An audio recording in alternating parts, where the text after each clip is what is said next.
24 फरवरी 2018 को जब दुबई से अचानक खबर आई कि श्रीदेवी नहीं रही तो कोई यकीन नहीं कर सका। वो भतीजे की शादी के लिए दुबई पहुंची थी। अगले दिन उनके पति बोनी कपूर भारत लौट आए थे, लेकिन श्रीदेवी वहीं रुकी थी। इसी बीच बोनी अचानक उन्हें सरप्राइज देने पहुंच गए। वो बहुत खुश थी। दोनों एक रोमांटिक डेट पर जाने वाले थे, जिसके लिए श्रीदेवी तैयार होने के लिए बाथरूम गई थी, लेकिन वहां से लौटी ही नहीं। जब 10 मिनट बाद भी वो बाथरूम से नहीं लौटी तो बोनी उन्हें देखने गए। दरवाजा अंदर से बंद था और कोई जवाब नहीं मिल रहा था। जब दरवाजा तोड़ा गया तो श्रीदेवी बाथटब में बेसुध पड़ी थी। पानी में डूबी श्रीदेवी की सांसें थम चुकी थी। पुलिस पहुंची, एम्बुलेंस पहुंची और मीडिया। रात के करीब 1 से 2 बजे थे जब मीडिया में खबर आई कि श्रीदेवी अब नहीं रही। उनके देवर संजय कपूर ने मीडिया चैनल से उनकी मौत कंफर्म करते हुए मौत का कारण कार्डियक अरेस्ट बताया था। हालांकि पोस्टमार्टम रिपोर्ट में जो सामने आया वो सबके लिए चौंका देने वाला था। हिंदी सिनेमा की पहली फीमेल सुपरस्टार श्रीदेवी को गुजरे 6 साल बीत चुके हैं। बड़ी बड़ी आंखें, खूबसूरत चेहरा और आवाज में खनक रखने वाली श्रीदेवी ने अपने अभिनय से मेल डोमिनेटेड इंडस्ट्री की काया पलट दी थी। मैं 4 साल की उम्र में एक्टिंग से जुड़ी श्रीदेवी ने अपनी जिंदगी के 50 साल सिनेमा को दिए और Padma Shri, national award, Filmfare, lifetime achievement समेत कई सम्मान अपने नाम कर लिए। फिल्मी दुनिया की चांदनी और हवाबाई का एक लम्हे में गुजर जाना लाखों चाहने वालों के लिए सदमा था। यही वजह थी कि जब सफेद फूलों से ढककर श्रीदेवी की अंतिम यात्रा निकाली गई तो पूरा शहर उनके साथ साथ चल रहा था और ये बन गया भारत का चौथा सबसे बड़ा अंतिम संस्कार। नमस्कार दोस्तों, आपका स्वागत है हमारे चैनल ग्लोबल थॉट में। एक बार फिर ग्लोबल थॉट में आज की स्टोरी श्रीदेवी की। तो देर किस बात की, कीजिए हमारे चैनल को लाइक और सब्सक्राइब और जानिए हिंदी सिनेमा की पहली फीमेल सुपरस्टार श्रीदेवी के जीवन की कहानी को। दोस्तों, 13 अगस्त 1963 को जन्मी श्रीदेवी का असली नाम श्री अम्मा यांगर अयप्पन था। अभिनय उनकी रंगों में था। जिस उम्र में बच्चे मुश्किल से बोलना सीखते हैं, तब श्रीदेवी घर आए मेहमानों की नकल उतारकर लोगों का ध्यान खींच लिया करती थी। 1996 में तमिल भाषा की हिंदू माइथोलॉजिकल फिल्म कंधन करुणई बनाई जा रही थी। इस फिल्म में उस जमाने के सुपरस्टार जेमिनी गणेशन, शिवाजी गणेशन, सावित्री, जयललिता को अहम किरदारों में कास्ट किया गया था। फिल्म में भगवान कार्तिकेय के रोल के लिए साउथ एक्टर विजय कुमार को कास्ट किया गया था, लेकिन आखिरी समय पर विजय कुमार को दूसरा रोल दे दिया गया। जब कार्तिकेय मुरुगन के रोल के लिए अर्जेंट बाल कलाकार की जरूरत पड़ी तो प्रोडक्शन के किसी व्यक्ति ने फिल्म मेकर से श्रीदेवी का जिक्र किया। कास्टिंग की हड़बड़ी में फिल्म मेकर श्रीदेवी का पता लेकर सीधे उनके घर पहुंच गए। घर पहुंचते ही नन्ही सी श्रीदेवी का एक छोटा सा टेस्ट दिया गया, जो जाहिर तौर पर उन्हें पास कर लिया। जब बात पक्की होने को आई तो मेकर्स ने शर्त रख दी कि कार्तिकेय के रोल के लिए बच्ची के बाल मुड़वाने होंगे। अब भला 3 साल की बच्ची इसका क्या मतलब समझती, लेकिन उनकी मां अड़ गई कि बाल नहीं कटने देंगे। अगर मेकर्स अड़ जाते तो उनकी फिल्म में देरी हो सकती थी, तो वो लोग कार्तिकेय का लुक बदलने के लिए राजी हो गए। फिल्म कंधन करुणई 1967 में रिलीज हुई। तब श्रीदेवी 4 साल की हो चुकी थी। फिल्म जबरदस्त हिट रही और श्रीदेवी के चंद मिनटों के रोल ने हर किसी का ध्यान खींच लिया। पहली फिल्म के बाद 4 साल की श्रीदेवी के पास कई फिल्मों के ऑफर आने लगे। 1970 में श्रीदेवी ने फिल्म मां नन्ना निर्दोषी से तेलुगु सिनेमा और 1971 में फिल्म पूम पुट्टा से मलयाली सिनेमा में एंट्री ली। फिल्म पूमा पट्टा के लिए उन्हें बेस्ट चाइल्ड आर्टिस्ट का केरल स्टेट अवार्ड मिला था। दोस्तों, श्रीदेवी भले ही कम उम्र की थी, लेकिन उनमें हुनर इस कदर था कि चाइल्ड आर्टिस्ट के रोल के लिए वो हर फिल्म मेकर की पहली पसंद बन गई थी। यही वजह थी कि वो सालाना 2, 3, 4 फिल्मों में नजर आती थी। इतनी फिल्मों के लिए बेबी श्रीदेवी को डबल शिफ्ट में काम करना पड़ता था। आधे दिन एक फिल्म की शूटिंग पर जाना होता था और फिर दूसरी फिल्म के लिए निकल पड़ती थी। शूटिंग के चलते श्रीदेवी का पढ़ाई से मन हटने लगा था, जिससे उनके माँ बाप चिंतित रहने लगे। बिजी शेड्यूल और पढ़ाई का तालमेल मिलाने के लिए उनके पिता सेट पर ही एक टीचर को भेजते थे, जो फुर्सत के समय में उन्हें पढ़ाते थे। शहर से बाहर शूटिंग होती तो मां और टीचर दोनों साथ सफर करते थे, लेकिन बढ़ती फिल्मों के साथ एक्टिंग के साथ पढ़ाई का तालमेल बिठाना मुश्किल होने लगा। ऐसे में श्रीदेवी ने एक्टिंग को अहमियत दी और पढ़ाई छोड़ दी। श्रीदेवी ने कमल हासन के साथ कुल 27 फिल्मों में काम किया। साल 1977 की तमिल फिल्म 16 बेथानिले में श्रीदेवी ने लीड रोल निभाया। जब 1976 में इस फिल्म की हिंदी रीमेक फिल्म 16वां सावन बनी तो उसमें भी श्रीदेवी को ही लिया गया। इस फिल्म में 16 साल की श्रीदेवी ने बॉलीवुड में कदम रखा था। हालांकि इससे पहले वो बतौर चाइल्ड आर्टिस्ट रानी मेरा नाम और जूली में नजर आ चुकी थी। दोस्तों, 1984 की फिल्म तोहफा से स्टारडम हासिल करने के बाद श्रीदेवी ने मास्टर जी, नगीना, जामबान जैसी बैक टू बैक हिट फिल्में दी। फिल्म नगीना की अकेले कमान संभाल कर श्रीदेवी देश की पहली फीमेल सुपरस्टार बनी थी। हालांकि ये रुतबा हासिल करने के लिए श्रीदेवी ने अपने आंखों की रोशनी तक दांव पर लगा दी थी।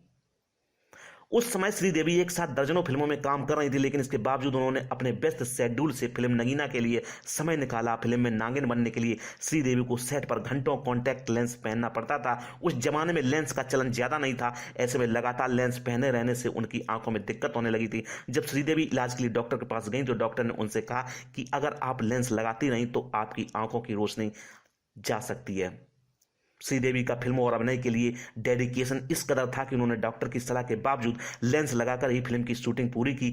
एहतियात रखते हुए वो सेट पर अपने साथ आई ड्रॉप रखती थी और जलन होने पर उसका इस्तेमाल करती थी। फिल्म की शूटिंग खत्म होने के बाद जब श्रीदेवी की आंखों में दिक्कत आने लगी तो उन्होंने ऋषिकेश के पास स्थित नीलकंठ मंदिर में मन्नत मांगी थी। मन्नत के लिए उन्होंने वहां मुसाफिरों के लिए 3 कमरे बनवाए थे, जिन्हें आज भी श्रीदेवी की धर्मशाला नाम से जाना जाता है। फिल्म नगीना साल 1986 की दूसरी हाईएस्ट ग्रॉसिंग फिल्म रही। वहीं फिल्म का गाना मैं तेरी दुश्मन तू मेरा आज भी लोगों की जुबां पर रहता है। फिल्म मिस्टर इंडिया की शूटिंग 350 दिन में पूरी की गई थी। लगातार फिल्म की शूटिंग करते हुए श्रीदेवी को तेज बुखार हो गया था, तबीयत बिगड़ रही थी, लेकिन श्रीदेवी को ठीक उसी समय फिल्म के गाने काटे नहीं कटते दिन ये रात शूट करना था, वो भी श्रीनगर की कड़कड़ाती ठंड में। सीन के मुताबिक श्रीदेवी को झीनी साड़ी पहनकर श्रीनगर की ठंड में भीगते हुए शूटिंग करनी थी। श्रीदेवी की तबीयत उस समय इतनी बिगड़ चुकी थी कि उन्हें 102 डिग्री बुखार था। उनकी मां नहीं चाहती थी कि वो शूटिंग करें, लेकिन अपने काम के लिए जुनूनी श्रीदेवी नहीं मानी और उन्होंने बिगड़ी तबीयत में ही पूरा गाना शूट किया। साल 1987 की super hero fictional film mister India में रिपोर्टर सीमा का रोल प्ले कर श्रीदेवी ने सुपर स्टारडम हासिल किया। कल्ट क्लासिक फिल्म 175 दिनों तक सिनेमाघरों में लगी रही। फिल्म में चार्ली चैपलिन की नकल उतारकर श्रीदेवी ने हर किसी को अपनी कॉमिक टाइमिंग का मुरीद बना लिया। कई सीन तो ऐसे भी थे जब अमरीश पुरी और अनिल कपूर के डायलॉग के बीच हर किसी की निगाहें श्रीदेवी पर टिकी थी। कई ट्रेंड एनालिस्ट का मानना था कि श्रीदेवी ने अनिल कपूर को भी ओवर शैडो कर दिया, जिससे फिल्म का नाम मिस्टर इंडिया नहीं बल्कि मिस इंडिया होना चाहिए था। जिस समय फिल्म का गाना ना जाने कहां से आई है शूट होना था, उस समय श्रीदेवी को 103 डिग्री बुखार था। साल 1991 में श्रीदेवी फिल्म लम्हे की शूटिंग कर रही थी। इसी बीच उन्हें अपने पिता की मौत की खबर मिली। श्रीदेवी को शूटिंग से ब्रेक दिया गया था। हर किसी ने मान लिया था कि अब लम्हे की शूटिंग टल जाएगी, लेकिन पिता के अंतिम संस्कार के अगले ही दिन श्रीदेवी सेट पर पहुंच गई। सेट पर लौटकर उन्होंने कॉमेडी सीन शूट किया था।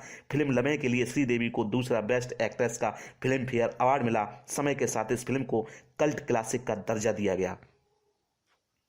दोस्तों, श्रीदेवी और अमिताभ बच्चन स्टारर फिल्म खुदा गवाह की शूटिंग अफगानिस्तान के कई हिस्सों में हुई थी। उस समय अफगानिस्तान में जंग के माहौल बने हुए थे, हर तरफ गोलीबारी हो रही थी और मिसाइल का इस्तेमाल होना भी आम था।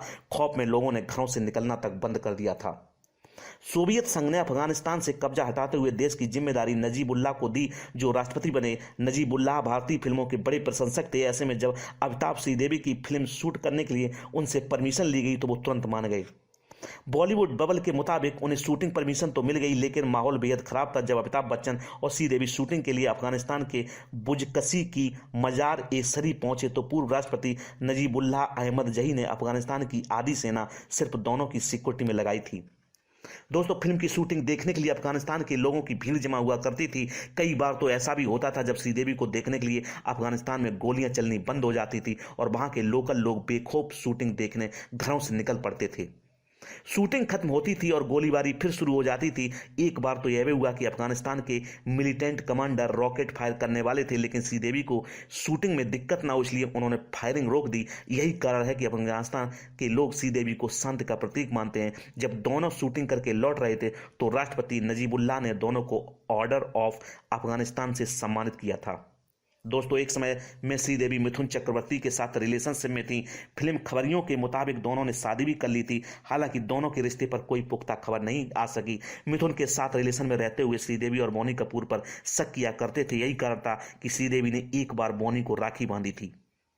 इसके कुछ समय बाद ही मिथुन से अलग होकर श्रीदेवी ने बोनी कपूर से शादी कर ली। श्रीदेवी को बोनी कपूर की शादी तोड़ने का दोषी समझा गया। यही कारण था कि बोनी की पहली पत्नी मोना शौरी के निधन के बाद जब श्रीदेवी बोनी के घर आई तो सौतेले बेटे अर्जुन ने उन्हें सालों तक कबूल नहीं किया। दोस्तों, फरवरी 2018 में श्रीदेवी अपनी बेटी खुशी और पति बोनी कपूर के साथ भतीजे की शादी अटेंड करने के दुबई ली गई थी। वो दुबई के जुमेराह एमिरेट टावर होटल के रूम नंबर 2201 में रुकी थी। 21 फरवरी को उन्होंने अपने इंस्टाग्राम पर शादी की तस्वीरें भी शेयर की थी। 6 मार्च को जानवी कपूर का बर्थडे था तो श्रीदेवी उनके लिए शॉपिंग करने के लिए दुबई में ही रुक गई। जबकि बोनी कपूर और खुशी लौट आए, ये पहली बार था जब श्रीदेवी कहीं बिना परिवार के रुकी थी। 24 फरवरी को उन्होंने पति बोनी कपूर को कॉल किया और कहा, मैं तुम्हें बहुत मिस कर रही हूं। इस कॉल के बाद बोनी कपूर ने श्रीदेवी को सरप्राइज देने का फैसला किया और 3:30 की फ्लाइट से दुबई पहुंच गए। लैंडिंग के तुरंत बाद 6:20 पर बोनी जैसे ही होटल पहुंचे तो श्रीदेवी काफी खुश थीं। आधे घंटे की बातचीत के बाद बोनी ने उनसे लंच पर चलने को कहा तो वो तैयार होने बाथरूम चली गई। वो काफी देर बाद भी बाहर नहीं आई। लगभग 20 मिनट तक इंतजार करने के बाद बोनी ने जब रूम में जाकर श्रीदेवी को आवाज दी तो कोई जवाब नहीं मिला। घबराकर जब उन्होंने स्टाफ की मदद से बाथरूम का दरवाजा तोड़ा तो श्रीदेवी बाथ टब में बेसुध पड़ी हुई थी। ये आंखों देखा हाल बोनी कपूर ने कोमल नाहटा को दिए गए एक इंटरव्यू में सुनाया था। श्रीदेवी को देर रात अस्पताल पहुंचाया गया, जहां डॉक्टर्स ने उन्हें डेड डिक्लेयर कर दिया। 24 फरवरी की देर रात उनका शव दुबई पुलिस को सौंपा गया। शुरुआत में इसे हार्ट अटैक बताया गया, लेकिन बाद में पोस्टमार्टम रिपोर्ट से साफ हुआ कि उनकी मौत नशे की हालत में टब में डूबने से हुई। 3 दिनों तक इन्वेस्टिगेशन के बाद 27 फरवरी 2018 को Sridevi death case Dubai police ने बंद कर दिया। इसी दिन पति बोनी कपूर और बेटा अर्जुन कपूर अनिल अंबानी की प्राइवेट जेट से श्रीदेवी का शव लेकर मुंबई पहुंचे। 2013 में पद्मश्री से सम्मानित हो चुकी श्रीदेवी को राजकीय सम्मान के साथ अंतिम विदाई दी गई और इन्हें गन सैल्यूट मिला। श्रीदेवी की ही तरह उनकी बड़ी बेटी जाह्नवी कपूर फिल्मों में आई। उन्होंने फिल्म धड़क से बॉलीवुड डेब्यू किया था, जिसमें श्रीदेवी उनकी मदद करती थी और सेट पर हमेशा उनके साथ रहती थी। अफसोस कि श्रीदेवी ये फिल्म नहीं देख सकी। फिल्म रिलीज के 4 महीने पहले ही उनका निधन हो गया था। आज की स्टोरी आपको कैसी लगी कमेंट बॉक्स में कमेंट करके जरूर बताएं और हमारे चैनल को लाइक शेयर और सब्सक्राइब करना ना भूलें। धन्यवाद।